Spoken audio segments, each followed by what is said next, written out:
Well, hello there, motherfuckers. And I just got done watching today's Pokemon Direct, and we got to see this was just dedicated to Pokemon Sword and Shield. And, you know, they teased like some other games, in a Pokemon Direct from like a week or two ago, but like I don't really care about those games. They're secondary, and well, anyway, it's all about Sword and Shield. And I took some notes here. I've got some notes here because there was some things here where I wanted to talk about. So there's new Pokemon. They introduced a few of them. We learned about wild areas, dynamaxing, max raid battles. We learned the legendaries, the rivals, and we learned that gyms are back. So there was quite a bit packed in here. A 16-minute presentation altogether. And was there anything here that was earth-shattering? No. I mean, if you're a Pokemon fan, nothing in this direct should really surprise you or really, like, I can't say really blow your socks off, but the game looks good. It looks like a sharpened up version of Let's Go Pikachu and Let's Go Eevee. The graphics are a little bit sharper, but it isn't the same style. The environments definitely seem more detailed, a little bit more on the realistic side than what we saw in the Let's Go games. So that's good. So there is going to be, this is the Galar region is what we're in right now. And I've heard people say that this is kind of like a European style. I could see why they can say that. But like some areas are definitely, they look pretty unique to just the world of Pokemon. So everything is going to be interlocked by something called a wild area, which is very reminiscent of Hyrule Field of Ocarina of Time. It's going to be basically your overworld that connects all the towns. This is pretty much, I think, exclusively where Pokemon are going to be, battled and captured. And they didn't really like talk about this much, but I'm going to assume that battles are going back to the way they were on the handhelds and not in the Let's Go series, and in the Pokemon Go style of just throwing balls at them, and just how good your throw is will determine on how you catch them. I think you're gonna go back to the same old dwindle them down to as little health as possible. I think they're going to go back to that style of gameplay. And I'm on board for that. Like I said, if you go and you watch my Let's Go Pikachu review, you'll see that I was actually a big fan of the Let's Go games. And I really did like that they for at least, one game that they managed to make it in that style. Just change it a little bit. But I think many people were upset because, guys, let's face it, isn't it amazing? Do you ever like really sit back and think that this series, it's been in America now for over 20 years. It's been 21 years of having Pokemon in the US and being able to play these games. And can you believe that like this is the first real, like a completely original and almost exactly like the handhelds game that we're getting? I mean, I just can't. If you want to count Pokemon Coliseum and Gale of Darkness, even though I really enjoy those games, they were, different than the handhelds a lot less focus on, catching Pokemon and more about battling them. Let's Go had some, different elements that were carried over from the Pokemon Go app. So, but this is the first, I guess you could say, pure experience that we're actually getting on the home console. But I guess that's simply because now that this is the first Nintendo console that doubles as that's a home console and a handheld at the same time. So that's probably why they waited so long. But I can't believe that there was never a Pokemon RPG for the N64, for the GameCube, for the Wii, for the Wii U, none of those systems. And now we're like getting it like almost, we're getting it, over 20 years later. That is truly incredible. I mean, I don't know really what you say to that other than, you know, just wow. It's long overdue, and I'm just happy that it's finally here. And, you know, we're getting it, you know, it's better late than never, I would say. So, we got to see a few new Pokemon. So, there's Wooloo, which is very much like Mareep, you know, like, we already have a sheep Pokemon. It's a different type. I'm not sure what type this one is, but, you know, it's kind of like the electric sheep Pokemon that was introduced in Gold and Silver. And Glossifer looks almost exactly like Roselia. So, you know, there's definitely a very, very similar recreation theme going on here in this game. And then you've got her evolution, Eldegoss. And Eldegoss is looks even more like Roselia, if anything. I don't know. They're running out of designs. I kind of get it. You know, it was the same thing in Pokemon Sun and Moon. There wasn't a lot of new Pokemon that I really fell in love with. There was a lot of in here. So for the majority of what they showed was kind of They showed us a few more though. So, you know, we got 2, 3 technically that were copycats. And that was Dreadnought, which I thought was, you know, a pretty cool looking Pokemon. It kind of looked a little bit like what do I want to say here? And oh yeah, basically what Totodile ends up evolving into. So that was kind of similar. So that was again a little bit of a copy, except this one is like down on all fours. I really liked, how do you say it, Corvic Knight. This, I really love, you know, Skarmory that was introduced in Gold and Silver, and this looks like a black version of it. I don't know, I thought it looked pretty awesome. They also said that this is going to be a Pokemon that's going to carry you around in a little taxi booth, so that's interesting. It's a little cute touch. You talked about the wild areas, Dynamaxing. I'm very, like, conflicted on Dynamaxing. Like, I don't know, it looks a little bit silly in a way. So basically, what is Dynamaxing? This is actually going to play a pretty big role. I don't know if they're going to be bringing back Mega Evolution, but it doesn't look like they are, sadly, because I really like Mega Evolutions. A lot of people seem like they were kind of split on Mega Evolutions. I think it's kind of 50-50 among the fan base. Some people like Mega Evolution. I'm on that side, and some people, you know, don't really like it. So, what was Mega Evolution basically in the past games, if you haven't really played? I believe it was introduced in X and Y, if I'm not mistaken. It was basically you got your Pokemon to temporarily evolve for a battle, you know, and you could only do it to one Pokemon per battle. And you would have to have special stones to be able to do it, kind of like Evolution, but this would just be temporary. You know, they had Mega Charizard, Mega Blastoise, Mega Alakazam.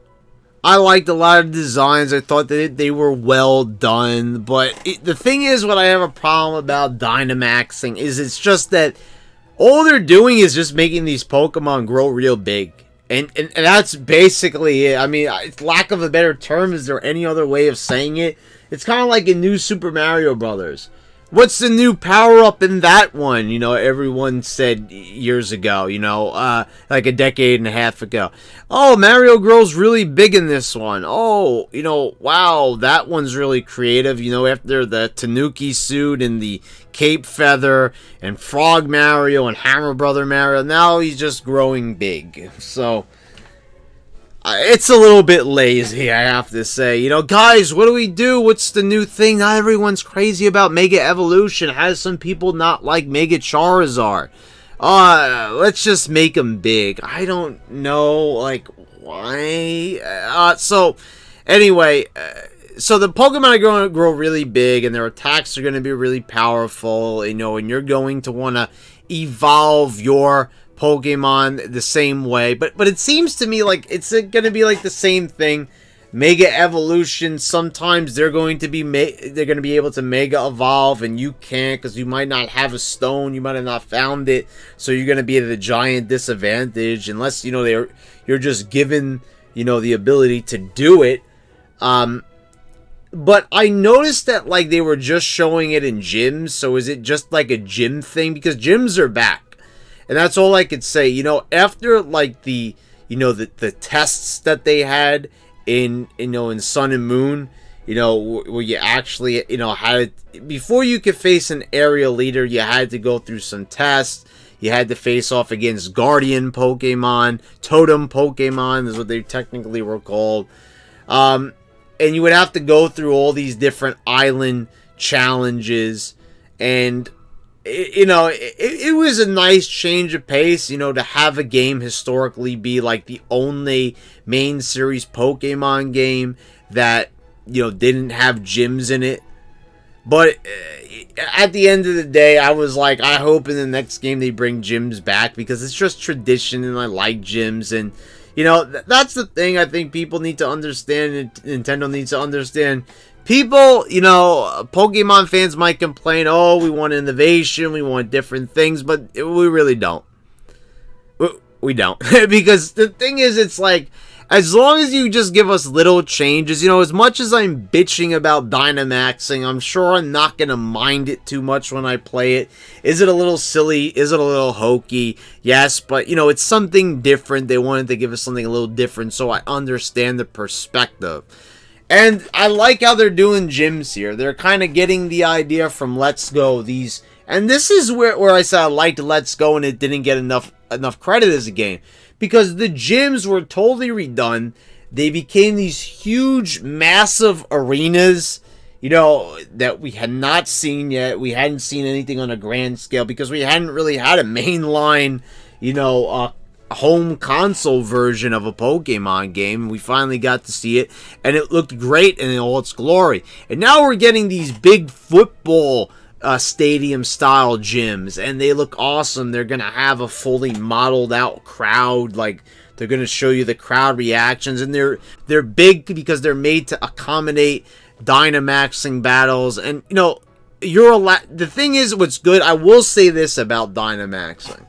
As much as it might look silly, at least it's only going to last 3 turns, and you could only do it once per battle. So, like, after 3 turns, the Pokemon go back to normal size. I think that was a smart decision. As silly as it might seem to me, at least it's not going to be, you're not just going to be looking at this big Thanksgiving Day parade float, for, like, more time than you really cared to. So, that's nice that they made that decision. I'm fully on board for that. If we got to have Dynamaxing, it's limited. And I don't know if it's going to be done. I guess it's going to be done outside gyms, but they just showed it inside the gyms. The last thing about Dynamaxing is they're going to have these max raid battles, which I'm not really going to be playing this online. I'm not going to be subscribing to the Nintendo service, just not doing that. The only reason that I would really have to, sign up for Nintendo, online is to play retro games. But, I've been really, like, busy collecting my own retro games, and, guys, I've already started, I started, really there's NES games on there, so now I've got, like, I've got a few here, as, we're just, I'm getting a bunch here, so it's like, it's not necessary. I mean, would I rather have these, which, like, some of these games are like $6-7 now online to get an authentic NES cart?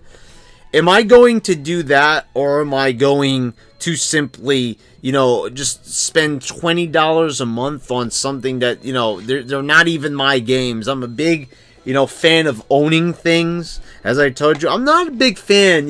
I kind of didn't mind it a few years ago, but the more I started thinking about it, I think this is when it really started to, come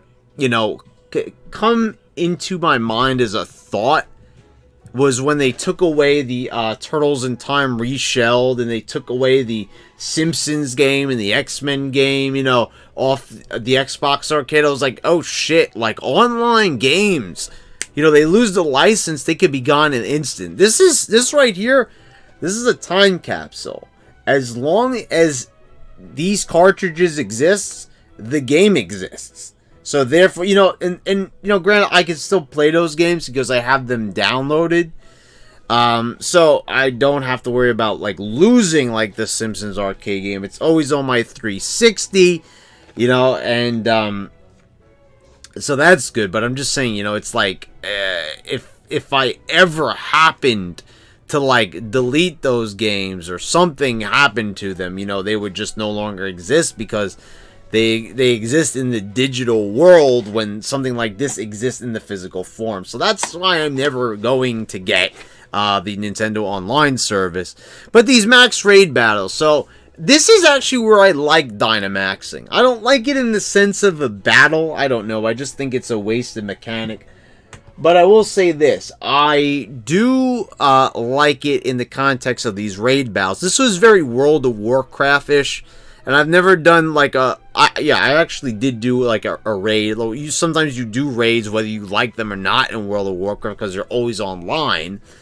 And so in my few months of playing that game and greatly enjoying myself in World of Warcraft, that was a great experience for me. This max raid battle definitely brings back memories of that. And basically, you're going to have up to 4 players. Like, I don't know, 4 is just so limited, especially if it's online. Like, you know, this would have been a little bit more exciting if it maybe was 10 or 12.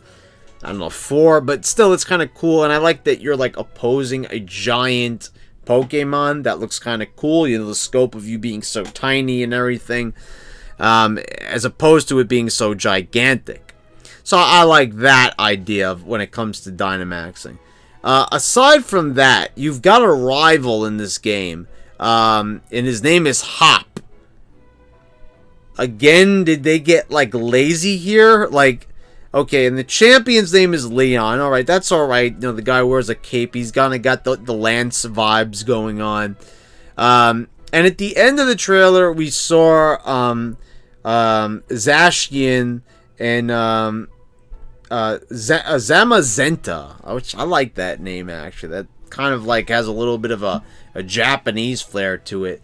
And we kind of see Sword and Shield here. You know, they're kind of like the legendary dogs, a little bit like, you know, Entei and the gang. You know, one has like a sword in its mouth. The other one, you know, that's actually kind of crazy. I guess, you know, well, I guess Marowak has a bone, you know, but this like legendary dog is just carrying around a sword in its mouth, like an actual like sword, like, you know, with a blade on it. So like if it threw it at a trainer, it'll probably kill them. But anyway, Zamazenta has like a shield for a face, and I thought that looked pretty cool. So I like these legendaries here. And I think I kind of like Zamazenta. I like that name. And I think Zamazenta is the one with the shield on the face. So even though, you know, sword sounds awesome because swords are just cooler than shields, I like Zamazenta's design better. You know, I like the shield on the face. I thought that was kind of cool. Now, you know, why weren't they actual in-game models as opposed to just, you know, like just a, you know, a computer image mock-up of them? I'll never understand that. Why do they even bother putting the money and time into these like CGI'd trailers and like little mini movies when that's not even what we're going to be looking at? People want to see game footage. They don't want to see little movies made out of it that are, you know, it's not a movie, guys. This is supposed to be like a game trailer, game footage of it, and I don't know. I thought that was a little bit silly. But anyway, I'm looking forward to it. Probably the biggest takeaway from this, for me, like that's a positive, is the wild area. I think it looks beautiful. I'm looking forward to exploring all these towns. I can't really stress enough how much of a good time I had with Let's Go, but that was just a remake. I was treading on familiar ground. This is an all-new adventure. I'm going to get to experience it on my TV at home, and, you know, not having to stare at a tiny screen or playing this on a Super Game Boy or something like that. This is exciting news for a big Pokemon fan, such as myself. And you know, all the other stuff is great. I'm happy to see gyms back, you know, and some of the new Pokemon look cool. Some of the others look like copycats. And, you know, it looks like it's going to be a good game, and I'm really excited for it. Good games, technically. They said that they're going to have, like, a dual pack. That honestly looks like a good way for them to take more money out of you. I mean, like, I don't know, are they gonna maybe offer like 2 games and maybe charge you, like, I don't know, the game's gonna be $60, so I guess instead of it being $120, what is it gonna be, like $110 to get it bundled? I don't know, unless they have a better deal than that. I'm just saying it's going to be the same fucking game, and for them to, like, you know, do a dual pack, I don't know. But, you know, there's people that, like, that are maybe bigger fans than me that will buy both of the games. I'm sorry, but those days are gone.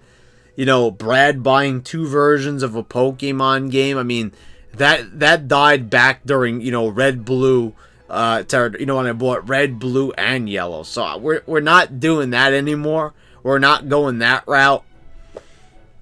You know, never mind the fact that I bought, you know, Pokemon Red and Pokemon Yellow on my 3DS, but, you know, that's besides the point, guys. You know, that's different. That's early generation stuff. You don't know anything about that. You don't know how much it means to me. So anyway, guys, there you go. There is my overview of the Pokemon Direct. I thought it was a big success. I think a lot of people are excited. I think that this game...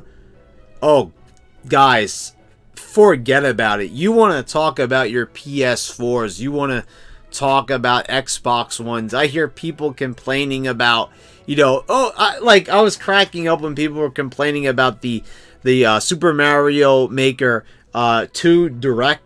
And, you know, the thing about, like, the online play discrepancy, and people are like, oh, Nintendo always does this. They're stuck in the past. Meanwhile, the Switch is dominating. They're breaking records. They're killing the PlayStation 4 in sales.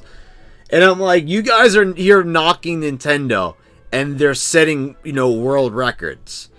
Sorry, guys, but let me tell you something. Right now, I still believe that Let's Go Pikachu and Let's Go Eevee holds the record for the fastest selling Switch game.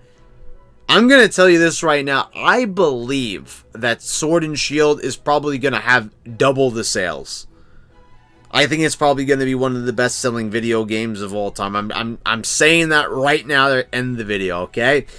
Good way to go out. Anyway, guys, if you enjoyed the video, please subscribe if you haven't already. Click the bell so you get all the notifications when I post all my new videos. And guys, I will see you next time.